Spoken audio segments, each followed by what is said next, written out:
The rays of the tropical moonlight broke into pieces, rocking on the waves. Here, in the middle of the Caribbean Sea, the breeze brings the sweet smell of blooming lemon trees and burnt sugar. A quick sniff of the air was enough to know the islands are not far away.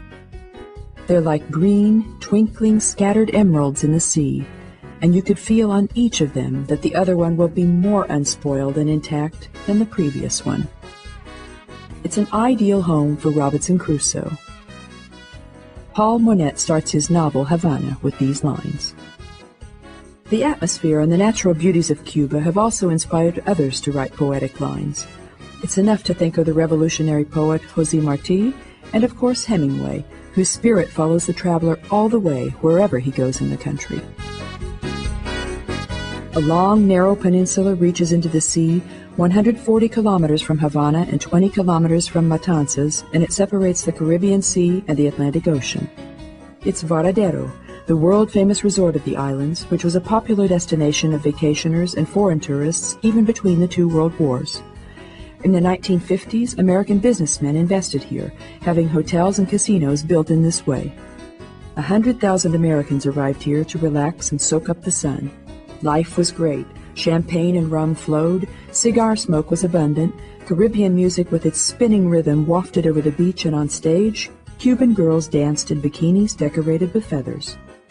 Millionaires had their luxurious villas built here. Then, politics intervened, there was a revolution, and the relationship between Cuba and America is strained yet today as a result. The peninsula is closed by a barrier. Here, only taxis or hired cars can enter, so tourists can have their holiday without being disturbed.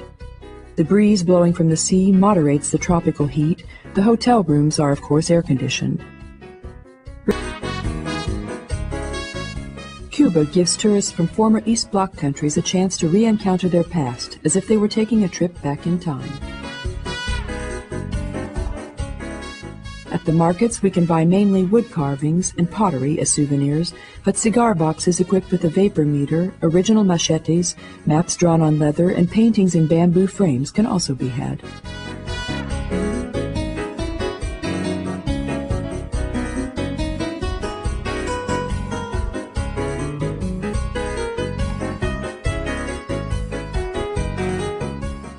A sort of American traveling monument of the 1950s are old-timers, and although the most can be seen in Havana, they also add color to the panorama of the city of Varadero.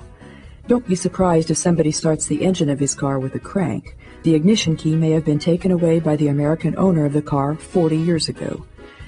The markets are full of scale models of these cars made of wood, ceramics, or paper, but of course we can also find small barrels of rum and musical instruments.